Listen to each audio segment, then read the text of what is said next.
दोस्तों, आज मैं जिस केस की रिसर्च कर रहा था, एक ऐसा केस है जिसने मेरे दिमाग पर काफ़ी बुरा प्रभाव डाला। बस अब जल्द से जल्द ये वीडियो बनाकर मैं इस केस को दिमाग से भुलाना चाहता हूँ। यह केस आपके भी दिमाग पर काफ़ी बुरा इम्पैक्ट कर सकता है। So I have warning for you. अगर आप ऐसी चीज़ों को देखना नहीं पसंद करते जो आपके दिमाग पर बुरा इम्पैक्ट कर सकती है, तो इस वीडियो से प्लीज़ दूर रहिए।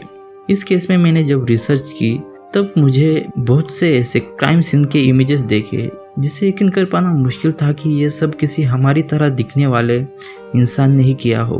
कुछ ऐसे मर्डर जिसके वाकया में पूरी तरीके से आपको बता भी ना पाऊँ, वो इस किलर ने खुद अंजाम दिया था। वीडियो शुरू करने से पहले अगर आपने इस चैनल को सब्सक्राइब नहीं किया है तो जल्दी से सब्सक्राइब कर दीजिएगा और पास रखी बेल आइकन को ज़रूर दबाइएगा, जिससे मैं कोई भी नई वीडियो डालूँ तो आपको सबसे पहले पता चले। आज दोस्तों हम अमेरिका के 80 के दशक का सबसे शैतानी सीरियल किलर के बारे में जानने वाले हैं, जिसका नाम है रिचर्ड रामिरेज। कहानी के घटनाक्रम को हम उसके अर्ली लाइफ से डेथ तक जानेंगे। रिचर्ड का जन्म 29 फरवरी 1960 को हुआ था। 29 फरवरी का जन्म एक यूनिक बात थी, क्योंकि यह केवल लीप ईयर में आता है, जो कई बार 4 साल में केवल एक बार यह तारीख देखने को मिलती है। रिचर्ड ने खुद जैसे बताया था कि उसको अपने बचपन से ही काफ़ी मारा पीटा जाता था। उसके घर में हमेशा ही झगड़ा चालू रहता था। रिचर्ड के पिता उसको काफ़ी पीटते थे और इसके चलते रिचर्ड को कई बार सर पर चोटें आई थी, ऐसा खुद रिचर्ड का कहना है। घर में चल रहे हिंसा और क्लेश से रिचर्ड के दिमाग पर काफ़ी बुरा असर पड़ा था। उसके पिता पहले पुलिस में काम करते थे, लेकिन कुछ समय बाद वह रेलवे में काम करने लगे और उसकी माँ एक गुड फैक्ट्री में काम करती थी। बचपन में रिचर्ड को हमेशा ही मिर्गी के दौरे पड़ते थे। 7वीं कक्षा में आते आते वह नशा करने लग गया था। वह स्कूल में चिपकने वाली गोंद को सूंघकर नशा करता था। बहुत मजा आता है इसको। कई बार रिचर्ड को कब्रिस्तान में अकेले बैठा हुआ पाया गया। उसके पिता हमेशा ही उसे पीटते थे। उससे बचने के लिए वह कई बार रात में कब्रिस्तान में जाता था और वहीं पर सो जाता था। इससे में रिचर्ड का एक कजिन मिगुल वियतनाम वार से वापस घर आया। रिचर्ड उसके कजिन से काफ़ी प्रभावित था। वह हमेशा ही उसके साथ ही रहता था। रिचर्ड की उम्र तब 12 साल की थी। म्यूगल रिचर्ड को वियतनाम वार में हुए अजीब अजीब किस्से सुनाता था और ऐसे ही म्यूगल ने वियतनाम की लड़कियों के फोटोज दिखाने लगा, जिसमें वह रिचर्ड को बताता था कि कैसे उसने वियतनामी औरतों को टॉर्चर किया, कैसे रेप करके उसको मारा, और उनकी सभी फोटोज वो रिचर्ड को दिखाता था।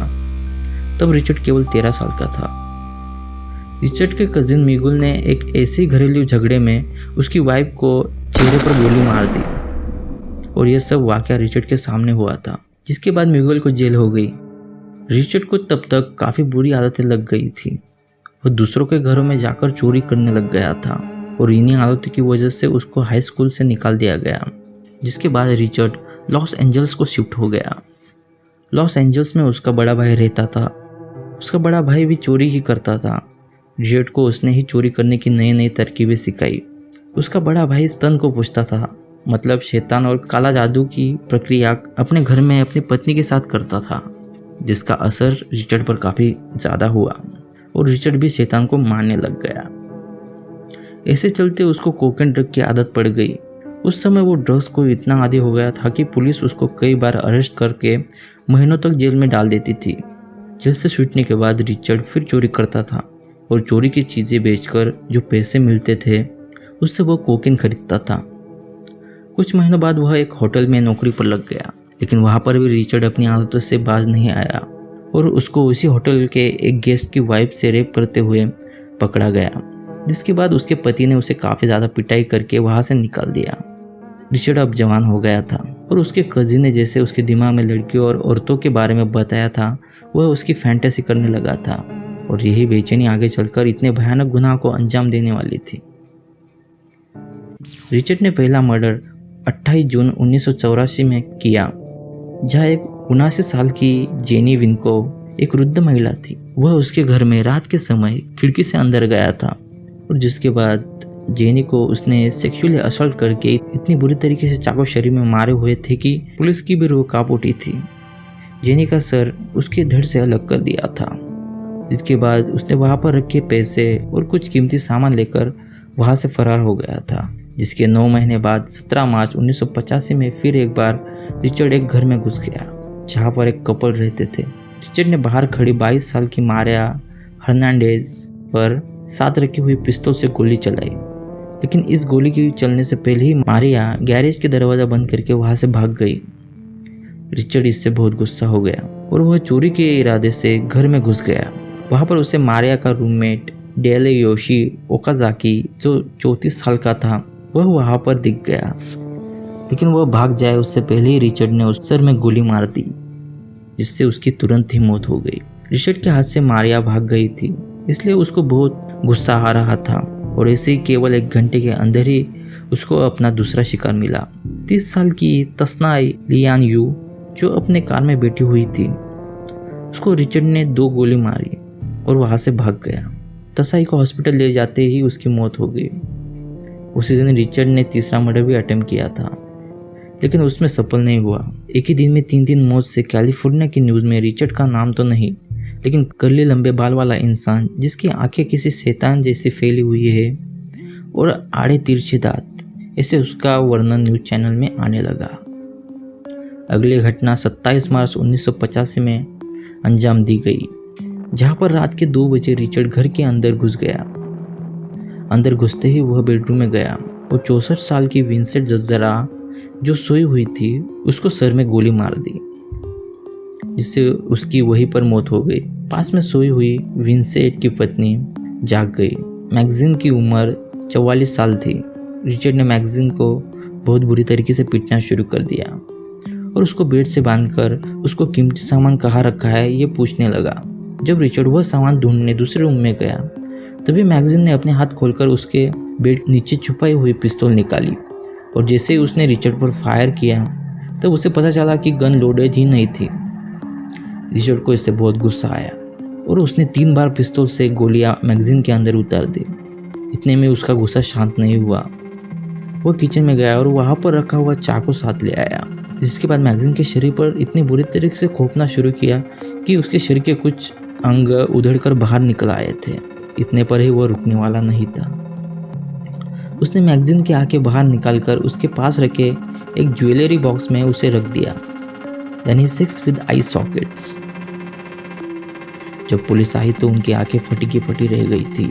पोस्टमार्टम वालों का तक दिल बैठ गया था। पुलिस को वहां पर रिचर्ड के पैरों के निशान और जो गोलियां उसने पहले मर्डर में यूज की थी वही यहाँ पर भी मिल गई। 14 मई 1985 में फिर एक बार रिचर्ड एक घर में घुस गया, जहाँ पर बिल डोई 66 साल के थे। उनकी अपंग पत्नी लिलियन जो 56 साल की थी, ये दोनों रहते थे। रिचर्ड जैसे घर के अंदर गया, बिल ने उसे देख लिया और वह अपनी गन लेने भागा, लेकिन रिचर्ड ने उसको मुंह पर ही गोली चला दी, जिससे वह ज़मीन पर गिर गया। जिसके बाद रिचर्ड ने उसको काफ़ी बुरी तरीके से पीटा, जिससे वह बेहोश हो गया।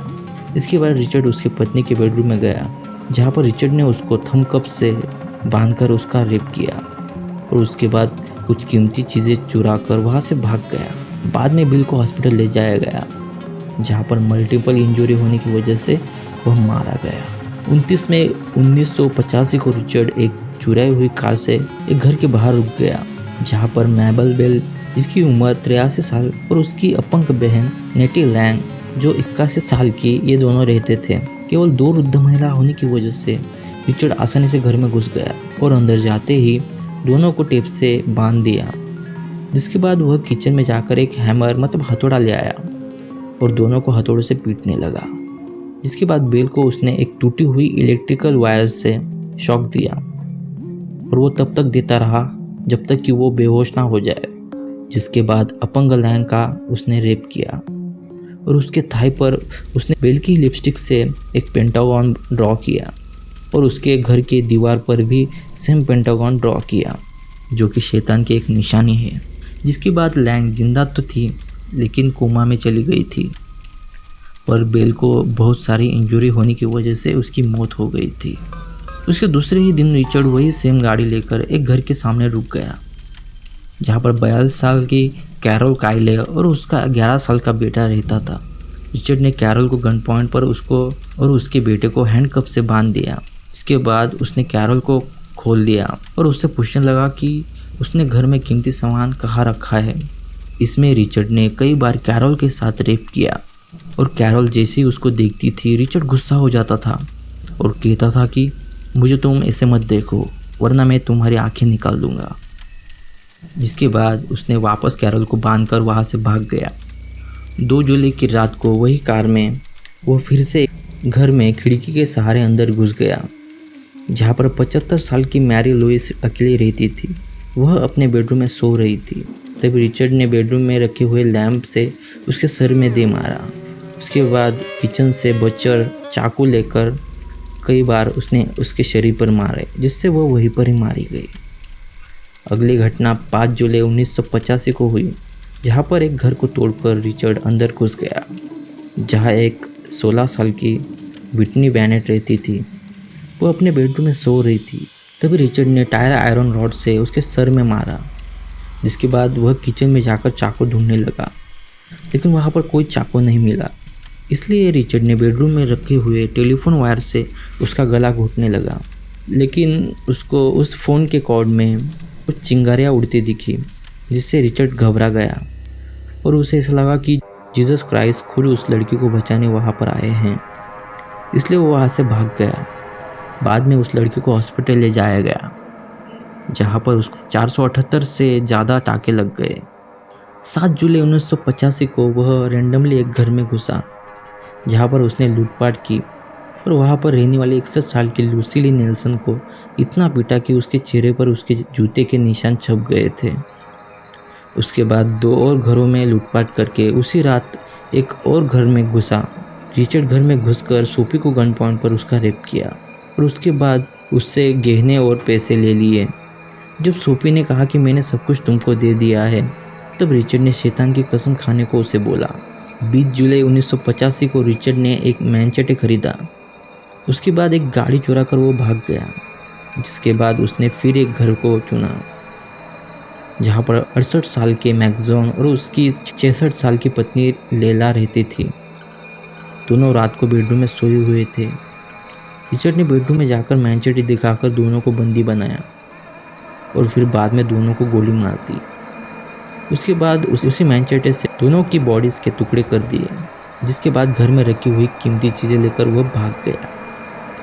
उसी रात 4 बजे के आसपास वह एक घर में घुसा, जहाँ पर उसने पति को गोली मार दी और पत्नी का रेप किया।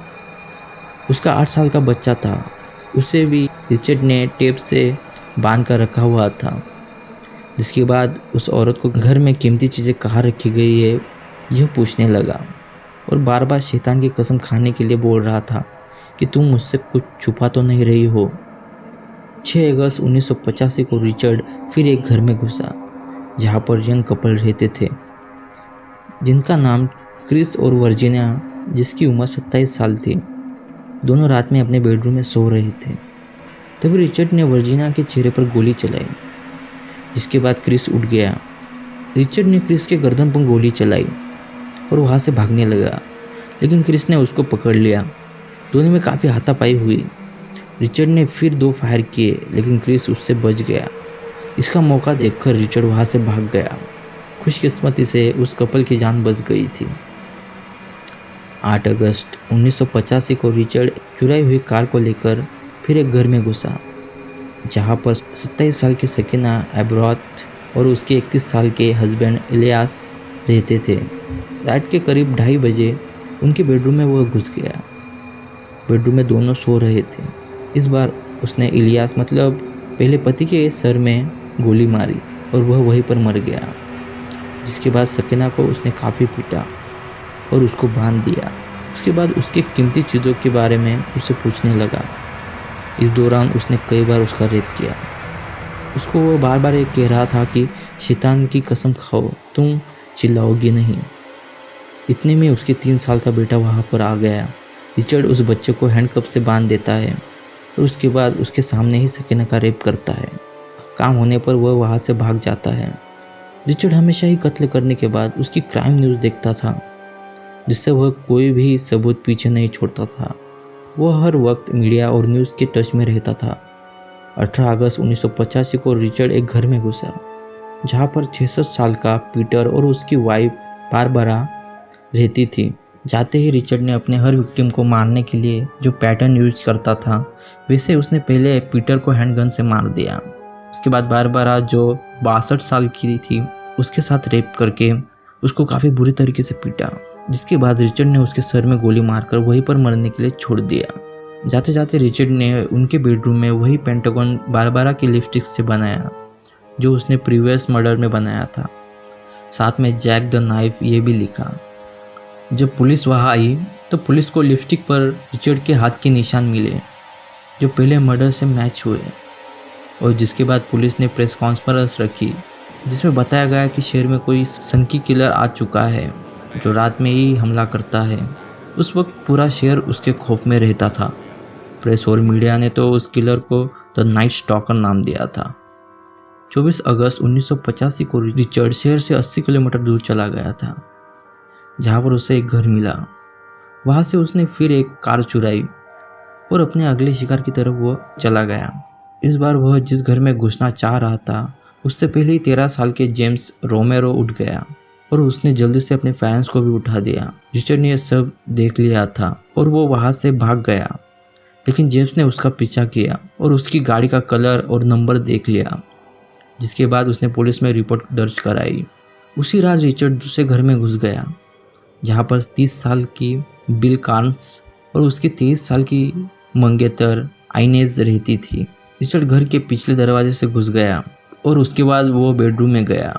रिचर्ड के वहाँ जाते ही बिल जाग गया और कुछ करने से पहले रिचर्ड ने बिल के सर में 3 फायर किए और बिल वहीं पर मारा गया। पास में ही सो रही उसकी मंगेतर को रिचर्ड ने बताया कि मैं ही नाइट स्टॉकर हूँ और तुम अब शैतान की कसम खाओ। रिचर्ड ने सभी कीमती चीज़ें अपने साथ ले ली। बिल के मंगेतर को उसने बहुत पीटा और उसको बांधकर उसके साथ रेप किया, और जाते जाते रिचर्ड ने यह भी कहा कि जब वो आए तो बता देना नाइट स्टॉकर आया था। इसके बाद बिल के सर से 2 गोलियां निकाली गई और खुशकिस्मती से बिल की जान बच गई थी। जिसके बाद बिल के मंगेतर ने पुलिस को रिचर्ड की ड्राइंग बनाने में मदद की। रिचर्ड हमेशा ही जिस चीज़ को छूता था उसकी फिंगरप्रिंट्स मिटा देता था, यहाँ तक कि अपनी गाड़ी को भी वह पूरा धो डालता था। लेकिन इस बार गड़बड़ के कारण उससे गाड़ी के शीशे पोंछना भूल गया था, जिससे पुलिस को उसके सेम फिंगरप्रिंट्स मिले। और इस बार उसकी पिछली फाइल से भी पता चल गया था कि यह आदमी बहुत बार ट्रैफिक रूल्स तोड़ने की वजह से और कई बार ड्रग्स की हेराफेरी में पकड़ा गया था। पुलिस ने आखिरकार 12 दिसंबर 1984 में जब उसे गिरफ्तार किया गया था तब की फ़ोटो प्रेस कॉन्फ्रेंस में दिखाई, जिसके बाद सबको पता चल गया कि आखिरकार नाइट स्टॉकर कौन था। 30 अगस्त 1985 को रिचर्ड अपने भाई से मिलने गया। उसको पता भी नहीं था कि कई सारी न्यूज़पेपर्स में उसका चेहरा फ्रंट पेज पर आया था। उसका भाई घर पर ना मिलने की वजह से वह वापस जा रहा था कि तभी उसे कुछ पुलिस वाले को नाकाबंदी करते हुए दिखे। वह फिर उनसे छुपकर एक बस में चढ़ गया। तभी उसे एक वृद्ध महिला ने पहचान लिया और वह जोर जोर से चिल्लाने लगी।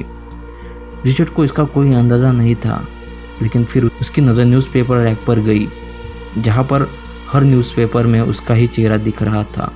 वो जल्दी से हड़बड़ाहट में वहाँ से भाग गया।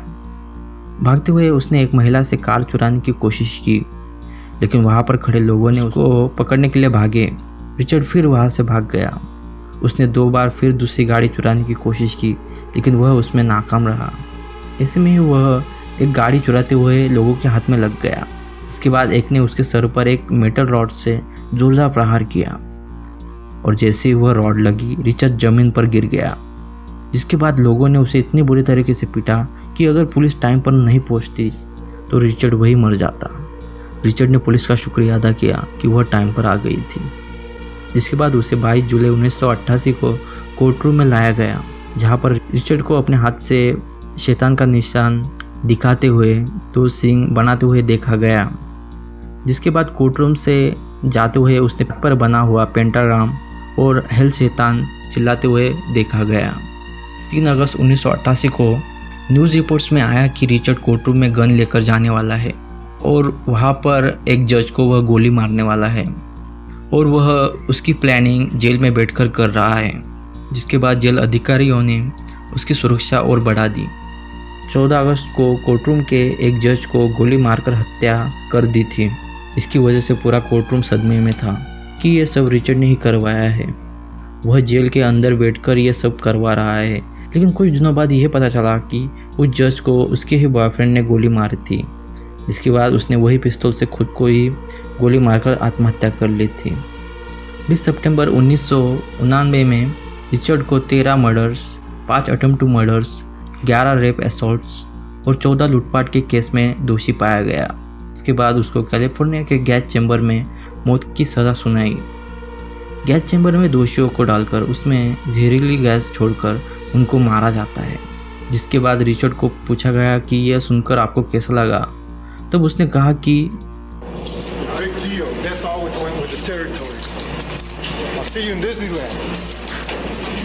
हैरानी की तो यह बात थी कि इतने क्रूर और शैतान रिचर्ड रामिरेज के कई सारे फैंस थे जो उसको सैकड़ों खत भेजते थे, जिसमें ज़्यादातर लड़कियां थीं जो अपनी न्यूड्स उसको भेजती थी।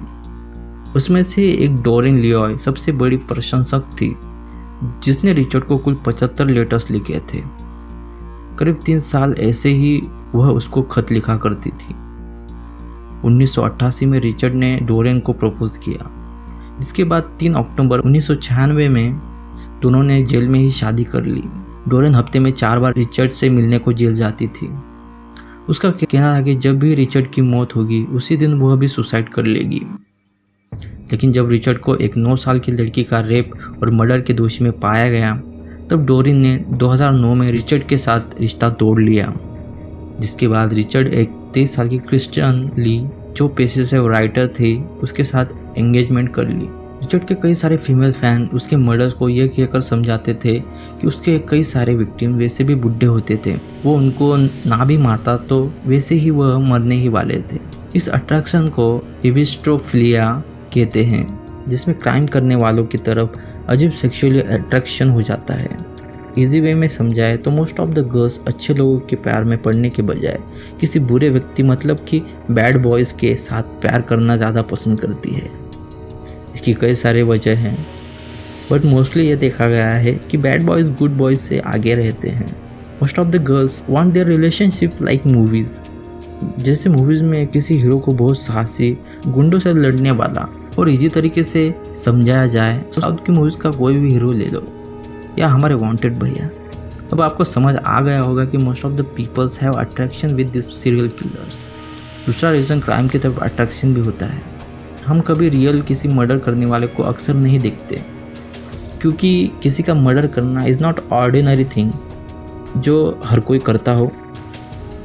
तो ये भी एक चीज़ होती है जो ऐसे लोगों की तरफ हमें अट्रैक्शन हो जाता है कि इनकी लाइफ में ऐसा क्या हुआ होगा जो ये इतने बुरे बने। रिचर्ड को हम बोर्न साइकोपैथ नहीं कह सकते, Richard is made psychopath. Doctors ने भी उसकी मेंटल हालत के बारे में बताया कि कम उम्र में ही उसको पिता द्वारा अब्यूज़ किया गया था और उसके जन्म से पहले ही उसकी माँ पेट से थी। तब रिचर्ड की माँ वुड की एक फैक्ट्री में काम करती थी, जहाँ पर अलग अलग केमिकल की वजह से काफ़ी इफ़ेक्ट रिचर्ड पर हुआ था।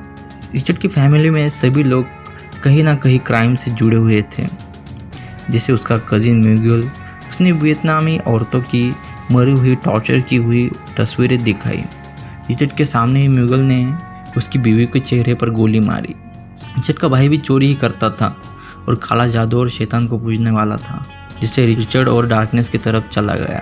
रिचर्ड का मानना था कि वह यह सब शैतान को खुश करने के लिए कर रहा है। वह कहता था कि हम सब में कहीं ना कहीं शैतान छुपा हुआ है। कैलिफोर्निया की कोर्ट सिस्टम बहुत ही ज़्यादा स्लो काम करती थी, as like Indian court system. इसलिए रिचर्ड को फांसी नहीं दी गई और उसको कस्टडी में ही रखा गया। रिचर्ड की डेथ 7 जून 2013 में 20 से लिम्फोमा के कैंसर की वजह से हुई। तब रिचर्ड की उम्र 53 साल की थी।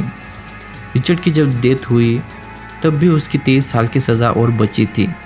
1985 का वह दौर ऐसा था कि जब भी रात होती थी तब पूरा शहर खौफ में रहता था कि कब किसी का घर टूट जाए और नाइट स्टॉकर उनको मार दे। और रिचर्ड किसी पर्टिकुलर इंसान को नहीं टारगेट करता था, वह 9 साल से लेकर 85 साल तक किसी को भी मार देता था। ये खौफ था उस वक्त द नाइट स्टॉकर का। सो आई होप ये वीडियो आपको पसंद आया होगा। अगर वीडियो पसंद आया होगा तो वीडियो को लाइक, कमेंट और इस चैनल को सब्सक्राइब करना मत भूलिएगा। मैं आपसे मिलूँगा अगली बार अगले नए किसी वीडियो के साथ। तब तक के लिए